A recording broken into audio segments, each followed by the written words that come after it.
주님께서 여러분과 함께 루카가 전한 거룩한 복음입니다.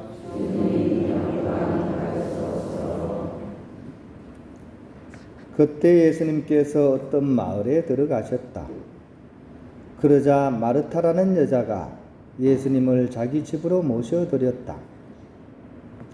마르타에게는 마리아라는 동생이 있었는데 마리아는 주님의 발치에 앉아 그분의 말씀을 듣고 있었다. 그러나 마르타는 갖가지 시중드는 일로 분주하였다. 그래서 예수님께 다가와 주님, 제 동생이 저 혼자 시중들게 내버려 두는데도 보고만 계십니까? 저를 도우라고 동생에게 일러주십시오 하고 말하였다. 주님께서 마르타에게 대답하셨다. 마르타야, 마르타야, 너는 많은 일을 염려하고 걱정하는구나. 그러나 필요한 것은 한 가지뿐이다. 마리아는 좋은 몫을 선택하였다. 그리고 그것을 빼앗기지 않을 것이다. 주님의 말씀입니다. 그리스도님 찬양합니다. 평화를 빕니다. 우리 옆에 계신 분하고 활짝 웃는 얼굴로 햇살처럼 밝은 얼굴로 인사합시다. 다시 한번 평화를 빕니다. 네. 자, 옆에 계신 분 주름살이 펴야 됩니다. 주름살이 펴줄 수 있도록 다리미질 해주시고, 이제 길 건너편 걸 이제 하시네요, 그죠? 발전하셨습니다. 카와이 섬의 연구라는 그런 연구가 있습니다. 미국 사회학자들이 한 연구인데요. 2차 세계대전이 일어난 이후에 이렇게 열악하고 위험한 환경에서 자란 신생아들 855명에 대해서 연구를 한 겁니다. 그 중에서도 특별히 고위험군 201명의 추적조사가 있었습니다. 그러니까 전쟁이 일어나고 나서 얼마나 피폐하겠습니까? 그 중에서 정말 열악한 환경에 처한 그런 아이들을 학자들이 연구를 한 겁니다. 일반적인 견해는 이렇죠. 아마도 쟤네들은 건강하지 못할 것이고 성격도 삐뚤어지고 정말 비참한 삶을 살지 않을까라고 생각을 했던 거죠. 그런데 놀랍게도 그 아이들 중에 72명의 아기, 즉 3분의 1 이상이 너무나 건강하고 바르게 성장을 한 결과가 나왔던 거죠. 그죠? 너무 이상하잖아요. 그죠? 분명히 뻔할 뻔짠데 저런 환경에서 사람이 잘 자랄 수가 없는데 3분의 1이 잘 자랐다는 얘기인 거예요. 그래가지고 너무 이상해가지고 그 이유를 알기 위해서 여러 요인들을 분석하기 시작했습니다. 초집중 연구를 한 거죠. 그런데 이 기적적으로 성장한 72명의 아이들에게 한 가지 공통점이 있었습니다. 그 뭐냐면 그 아이들에게는 자신을 무조건적으로 사랑해주고 이해해주는 단 한 사람, 즉 멘토가 곁에 있었다는 사실입니다.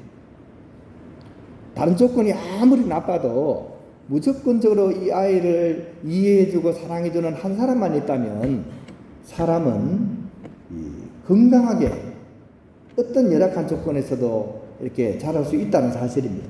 그 한 사람이 아이의 인생 전체를 바꿔놓을 수 있다는 그런 놀라운 결과를 이 미국 사회학자들이 발견했습니다. 이게 카와이 섬의 연구입니다. 그런 점에 있어서 예수님은 바로 우리 모든 신앙인들에게 있어서 그러한 단 한 사람의 참된 멘토라고 할 수가 있습니다. 그런데 중요한 것은 우리가 어떻게 그 멘토를 따르느냐 하는 문제가 있겠죠. 그죠? 그렇게 좋은 멘토이시지만 우리가 제대로 따르지 못한다면 이제 이 72명 안에는 들어가기가 힘든 거죠. 그죠? 이것은 우리 각자에게 있어서 중요한 문제입니다. 그런데 오늘 복음은 두 가지 방법으로서 그 제자를 이렇게 따르는 것이 가능하다는 사실을 우리에게 알려주고 있습니다. 첫 번째는 우리가 잘 아는 것처럼 일 중심, 행동 중심, 결과 중심의 마르타의 방법이 있을 수가 있고요. 또 하나는 관상 중심, 마음 중심, 마리아의 방법이 있을 수가 있다는 것입니다. 물론 사실 두 가지가 다 필요합니다. 근데 우선순위가 있다는 것을 예수님께서는 오늘 우리에게 알려주시는 것 같습니다. 복음서 내용을 조금만 더 이렇게 상세하게 살펴보면 이런 내용입니다. 마르타와 마리아, 라자로 이 3남매입니다. 그죠? 어떻게 보면 최초의 교회 공동체라고 부를 수 있는 이 3남매가 있었습니다. 예수님하고 무지무지 친했습니다. 근데 오늘 복음에서는 이제 마리아와 마르타가 이제 주인공으로 이렇게 나오게 되는 거죠. 주님의 충실한 제자의 모습으로 오늘 복음에 등장을 합니다. 우리가 보기에는 좀 당연한 얘기처럼 그죠?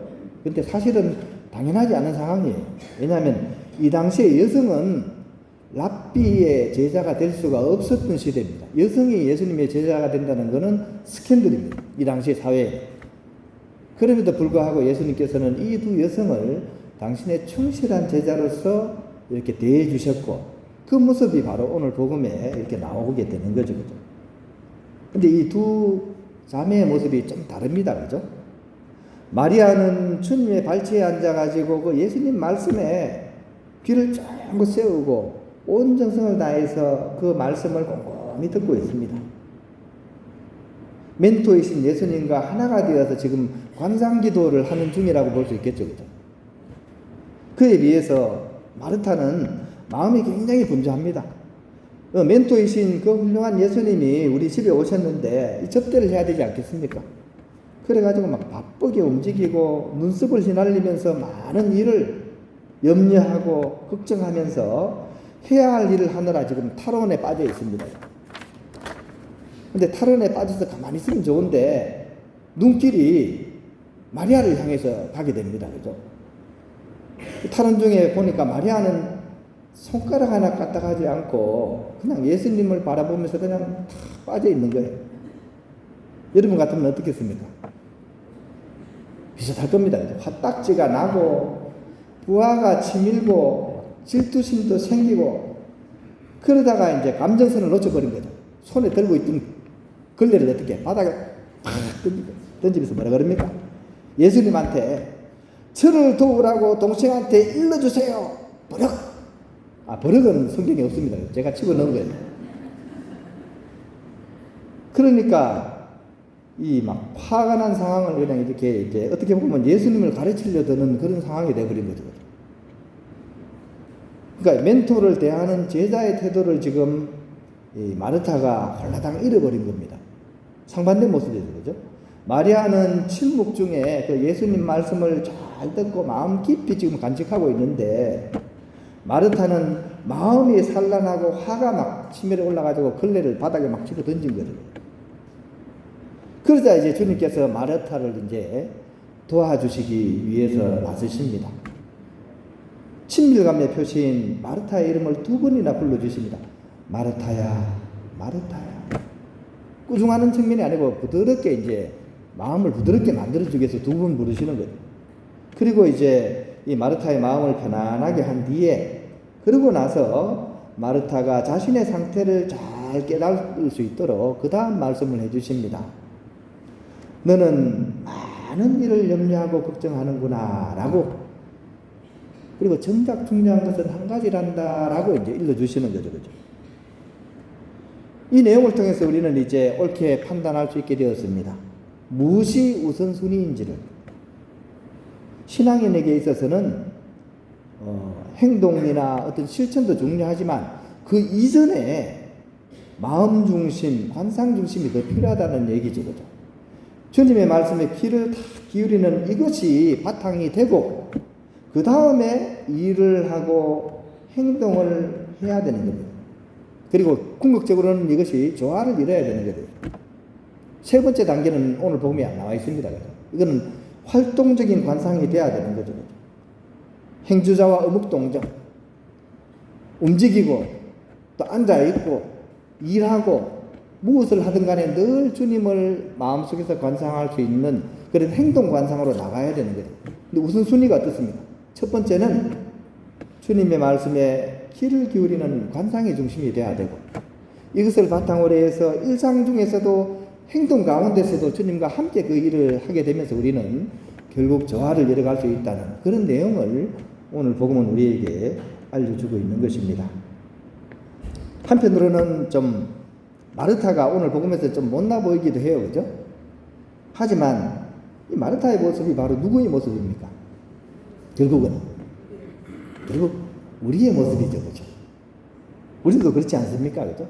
성당에 왔다 갔다 레지오 단원했다 말았다 왔다 갔다 하지만 사실은 참으로 소중한 멘토이신 주님과 일치되어서 내가 살아가고 있는가? 몸은 왔다 갔다 하지만 마음은 정말 그분과 하나가 되어서 살아가고 있는가를 우리가 오늘 복음을 통해서 한번 성찰해 볼 수 있었으면 좋겠습니다.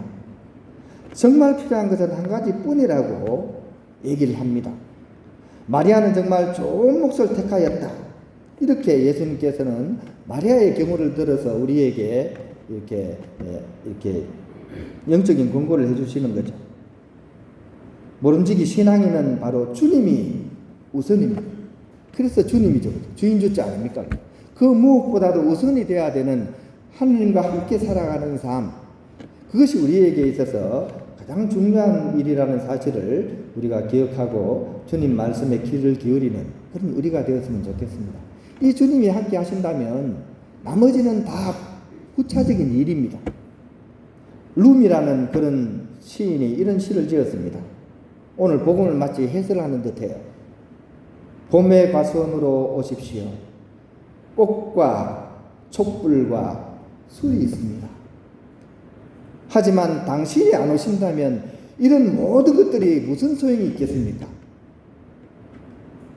하지만 당신이 오신다면 또한 이 모든 것들이 무슨 소용이 있습니까? 라고 시인은 얘기를 합니다. 늘 주님과 함께 멘토와 함께 살아간다는 것이 제일 중요하다는 사실을 이 시는 우리에게 알려주고 있는 것입니다. 우리 또한 오늘 이 복음의 내용을 기반으로 해서 복음 속의 마리아처럼 우리 시대의 마리아가 될 수 있기를 희망하면서 마리아가 우리에게 알려주는 그 일, 가장 중요한 일에 우리의 마음을 쏟으면서 살아가는 그런 신앙인이 될 수 있기를 함께 희망하면 좋겠습니다.